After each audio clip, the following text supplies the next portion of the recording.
This channel does not promote any violent, harmful, or illegal activities. All content provided by this channel is meant for an educational purpose only. Top quality और consistent performance के लिए सिर्फ silver pumps नाम याद रखना। সিঙ্গুরের nursing হোমে মৃত নার্সের ময়নাতদন্ত করা গেল না। শ্রীরামপুরের হাসপাতালে সেখানে বিক্ষোভের জের, সেই বিক্ষোভের জেরেই কিন্তু হলো না ময়নাতদন্ত। অন্তত এমনটাই জানা যাচ্ছে। ময়নাতদন্তের জন্য কলকাতা মেডিকেল কলেজে নিয়ে আসা হয়েছে দেহ।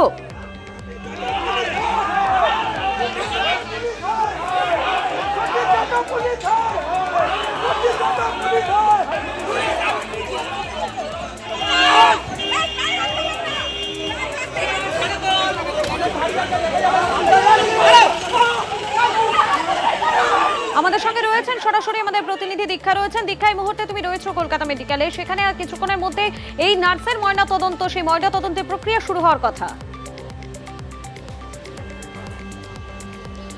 দেখো যে কথাটা যে হ্যাঁ শ্রীরামপুর ওয়ালস যে নার্সের মৃত্যু হয়েছিল, যে অস্বাভাবিক মৃত্যু, তার সেখানে ময়নাতদন্ত না হয়ে তাকে চন্দননগর পুলিশ কমিশনারেটের পুলিশ দিয়ে এই মুহূর্তে কলকাতা পুলিশ মর্গ যেটাকে বলা হয়ে থাকে, যেটা মেডিকেল কলেজের মর্গ বলেও পরিচিত, সেখানে নিয়ে আসা হয়েছে। যদিও তার বাবা জানিয়েছিলেন বা পরিবার জানিয়েছিলেন তারা রাজ্য সরকারের কোনো মর্গে তারা ময়নাতদন্ত করতে চান না, তারা কল্যাণী এইমস বা কমান্ড হসপিটালের মতন জায়গায় তদন্ত করাতে চান। কিন্তু আমরা জানি কমান্ড হসপিটাল আগেই জানিয়ে দিয়েছিল বারবার এত এরকম ধরনের ঘটনার ক্ষেত্রে ময়নাতদন্তের জন্য আবেদন এসেছে যে তারা সেটা করতে চায় না। কিন্তু এখানে যারা এসছেন তাদের আত্মীয় বা পড়োশী রয়েছেন, তাদের একজনকার সাথে কথা বলবো যে তাদেরকে জবরদস্তি প্রায় এখানে নিয়ে আসা হয়েছে এবং সেই কারণে এখানে তাদের একটাই বক্তব্য, যদি তারা ময়নাতদন্তে দেখেন যে তাদের যে ময়নাতদন্তে ভিডিওগ্রাফি করা থেকে শুরু করে প্রত্যেকটা বিষয় যদি ঠিকঠাক না হয় তারা কিন্তু বডি নেবেন না, এমনটাও তার বাবা বলেছেন। এবং তার যে পড়োশী রয়েছেন, প্রতিবেশী রয়েছেন বা আত্মীয় বলতে পারি, তিনি যেটা বলছেন তার বক্তব্য শুনে নেব। তিনি যদি ছোট করে বলেন যে আপনারা কেন বলছেন এটা খুন, এবং আপনারা কেন বলছেন এখানে যদি ময়নাতদন্ত ভিডিওগ্রাফি না হয় তাহলে আপনারা দেহ নেবেন না। গত পরশু থেকে পুলিশ আমাদেরকে যেভাবে হেজিটেশন করাচ্ছে, সেটাতেই আমাদের মনেই কিন্তু সন্দেহ দানা বেঁধে গেছে। যদি ওরা আমাদেরকে সঠিকভাবে সহযোগিতা করার চেষ্টা করতো তাহলে আমাদের এটা মনে হতো না। কারণ একবার সিঙ্গুর থেকে শ্রীরামপুর থেকে দুদিন রেখে আবার কলকাতা মেডিকেল কলেজ মর্গে, সেই সূত্রে আমাদের মনে হচ্ছে এখানে কিছু একটা গণ্ডগোলের গন্ধ আছে। সেই সূত্রে আমরা চাইছি কল্যাণী এমসি যেন ময়নাতদন্ত হয়, কিংবা কমান্ডো হসপিটালে হলেই আমরা খুব খুশি হব, এবং সঠিক যে দোষী তার যেন সাজাটা হয় সঠিকভাবে।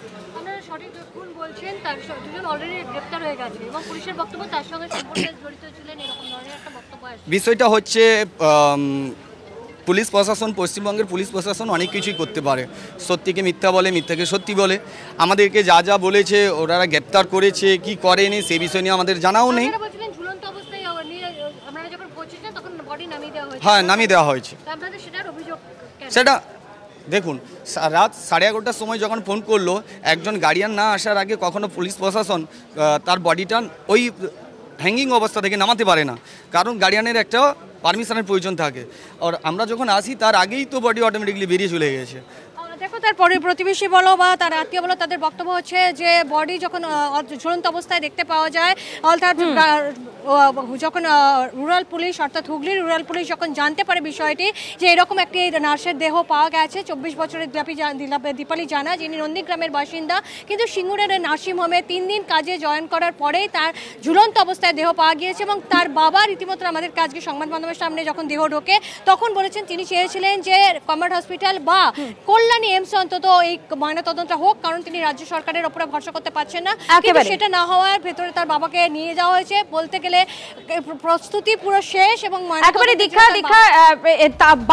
তার বাবা ঠিক কি বলছেন? তার বাবা এই মুহূর্তে দাবি করছেন কল্যাণী এইমসে যেন তার মেয়ের ময়নাতদন্ত হয়। একবার শোনাই আপনাদের ঠিক কি বলেছেন। ম্যাজিস্ট্রেট থেকে ভিডিওগ্রাফি করে এখানে আমার মেয়ের ক্লেম করাতে চাই। ভিডিও থেকে উনি স্বীকারোক্তি হয়েছে, হওয়ার পরে আমাদের স্থানান্তর করে অন্য জায়গায় রাখে। সকালবেলা হুট করে আমাকে নিয়ে এসে প্রচণ্ড পুলিশ টুলি জোগাড় করে মারধর করে টরে আমার স্ত্রী পুত্রকে নিয়ে জোর করে তুলে পিছাবে। মেডিকেলে নিয়ে হ্যাঁ, মেডিকেলে নিয়ে চলে এসেছি। এমস অথবা আমি কমান্ডো চেয়েছিলাম, আদারওয়াইজ না হলে ওইখানে শ্রীরামপুর ওইখানে করলে আমি খুশি হতাম। হ্যাঁ, মেডিকেলে আমার সমস্যা আছে। আমি সঠিক হয়তো তদন্তটা পাবো না। সঠিক আপনার ইচ্ছের কথা পুলিশকে জানিয়েছিলেন? জানানো অবকাশ না, হ্যাঁ ওখানে আমি বলেছিলাম এই 3টের কথা প্রপোজাল আমি ছেড়েছিলাম, আমাদেরকে তো আমি আসছিলাম না, তো জোর করে তুলে নিয়ে এসেছি। ভরসা এই কারণে রাখতে পারছি না, এই 1 সেকেন্ডের মধ্যে যদি এই কথা ফেরাফেরি হয় তাহলে পুলিশি তদন্তে আমি কি আসতে পাবো। প্রি প্ল্যান করে ওই হসপিটালে মার্ডার করে আছে আমার মেয়ে। ইনফল তো অবশ্যই হসপিটাল কর্তৃপক্ষ আছে, না হলে হসপিটালে বডিটা নেই কেন? আমি গিয়ে যখন 11:30 3:30টার সময় গিয়ে দেখি তখন আমি বডি দেখতে পাইনি। তখন দেখেছেন মানে আপনারা যখন হাসপাতালে পৌঁছেছে ততক্ষণ বডি সরিয়ে নিয়ে যাওয়া হয়েছে? তখন বডি নেই। এমতো অবস্থায় আমার তাহলে সন্দেহ আছে, তাহলে আমার মেয়েকে প্রি প্ল্যান করে কোনো কিছু করে গায়েব করা হয়েছে।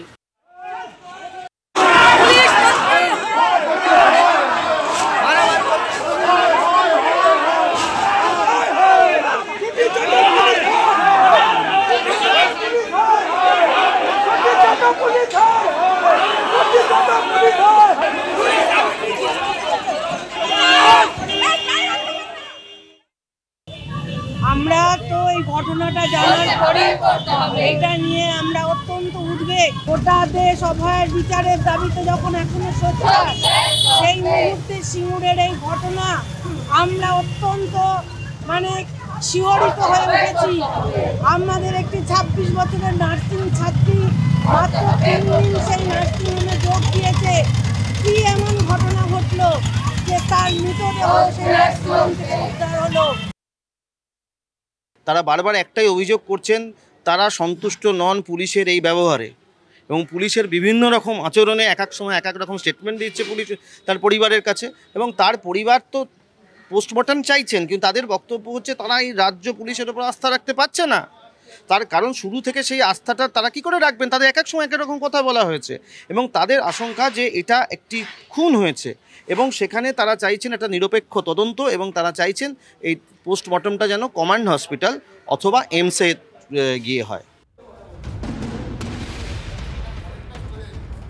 আপনাদের আরও একবার জানাই, এই মুহূর্তে যে আপডেট আপনাদেরকে জানাচ্ছিলাম, বিক্ষোভের জেরে শ্রীরামপুর ওয়ালস হাসপাতালে হলোই না সিঙ্গুরের নার্সিংহোমে মৃত নার্সের ময়নাতদন্তের জন্য কলকাতা মেডিকেল কলেজে নিয়ে আসা হয়েছে তার দেহ। সিঙ্গুরের নার্সের রহস্য মৃত্যুতে গ্রেফতার নার্সিংহোমের 2 মালিক। ম্যাজিস্ট্রেটের সামনে পড়ুয়ার ময়নাতদন্তের দাবি এসইউসিআই এর। আমাদের সঙ্গে রয়েছেন আমাদের প্রতিনিধি সুপ্রিয় রয়েছেন এই মুহূর্তে। সুপ্রিয়, মৃত নার্সের বাবা তিনি এই মুহূর্তে ঠিক কি দাবি করছেন? দেখো, তিনি কিন্তু বেশ কিছু অভিযোগ সামনে তুলে ধরছেন, এবং তার মধ্যে সব থেকে যেটা তাৎপর্যপূর্ণ যে পুলিশি তদন্তে তিনি ভরসা রাখতে পারছেন না, এবং সেই জায়গা থেকেই তিনি যেটা দাবি করছেন যে এইমস কিংবা কমান্ড হাসপাতালে যেন তার মেয়ের ময়নাতদন্তের প্রক্রিয়া হয়। কিন্তু পুলিশের তরফ থেকে প্রথমটায় জানানো হয়েছিল যে শ্রীরামপুর সুপার স্পেশালিটি হাসপাতালে ময়নাতদন্ত হবে, কিন্তু আচমকাই আজ সকালে সিদ্ধান্ত বদল করে নিহত মৃত নার্সিং পড়ুয়ার পরিবারের সদস্য বা তার বাবা যেটা দাবি করছেন যে আজ সকালেই কিন্তু সিদ্ধান্ত বদল করে কলকাতা মেডিকেল কলেজে পুলিশ মর্গে নিয়ে আসা হয়, এবং এখানেই তার ময়নাতদন্তের প্রক্রিয়া হবে। এবং সেক্ষেত্রে যেটা আমরা পুলিশ সূত্রে জানতে পারছি যে যাবতীয় সমস্ত কিছু মাথায় রেখেই, অর্থাৎ ভিডিওগ্রাফি থেকে শুরু করে প্রয়োজনে ম্যাজিস্ট্রেটের উপস্থিতিতেই যাতে এই ময়নাতদন্তের প্রক্রিয়া সম্পন্ন করা যায় সেই ব্যবস্থাই করা হচ্ছে। যদিও এই নার্সিং পড়ুয়ার পরিবারের যারা সদস্যরা রয়েছেন তারা কিন্তু বারবার যে অভিযোগ করছেন যে তাদের অনুমতি না নিয়েই কিন্তু এখানে নিয়ে চলে আসা হয়েছে, অর্থাৎ কলকাতায় নিয়ে আসা হয় দেহের ময়নাতদন্তের জন্য। তারা যেটা দাবি করেছিলেন যে কমান্ড হাসপাতাল বা এইমসে, অর্থাৎ কোনো কেন্দ্রীয় সরকারি হাসপাতালে যাতে তাদের মেয়ের ময়নাতদন্তের প্রক্রিয়া হয়, কারণ পুলিশি তদন্তে তারা ভরসা রাখতে পারছেন না। এমনকি তারা যেটা অভিযোগ করছেন যে তাদের মেয়েকে খুন করা হয়েছে, এবং সেই কারণেই তারা তদন্তের যে প্রক্রিয়া সেই প্রক্রিয়া যাতে নিরপেক্ষভাবে হয় সেই কারণেই তারা কেন্দ্রীয় সরকারি কোনো হাসপাতালে ময়নাতদন্তের দাবি জানাচ্ছিলেন। কিন্তু পুলিশের তরফ থেকে আজ এখানে কেন নিয়ে আসা হলো সে বিষয় নিয়েও কিন্তু তারা প্রশ্ন তুলতে শুরু করেছে।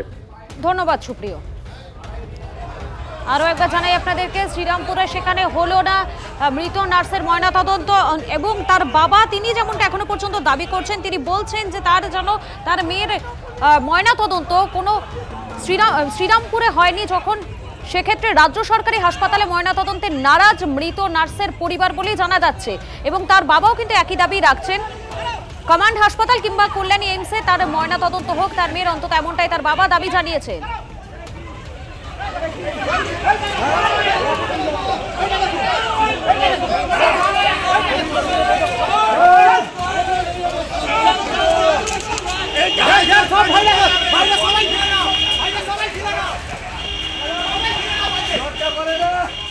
সমানে বলে আসছিলাম যে নার্সরা যে নাইট ডিউটি করে কলকাতার মধ্যে কলকাতার বাইরে, সেখানে অভয়ের মতো আরেকটা ঘটনা ঘটার মতো পরিবেশ তৈরি হয়ে রয়েছে। তো জানি না এই ঘটনাটা ময়নাতদন্ত থেকে বেরোবে, এই ঘটনাটার আমরা তীব্র নিন্দা জানাচ্ছি এবং নিরপেক্ষ তদন্ত দাবি করছি। যদি এটা অন্যরকম কিছু হয়, যদি স্বাভাবিক মৃত্যু না হয়, তাহলে আমরা নিশ্চয়ই আমাদের নিজেদের মধ্যে কথা বলে পরবর্তী কর্মসূচি ঠিক করব।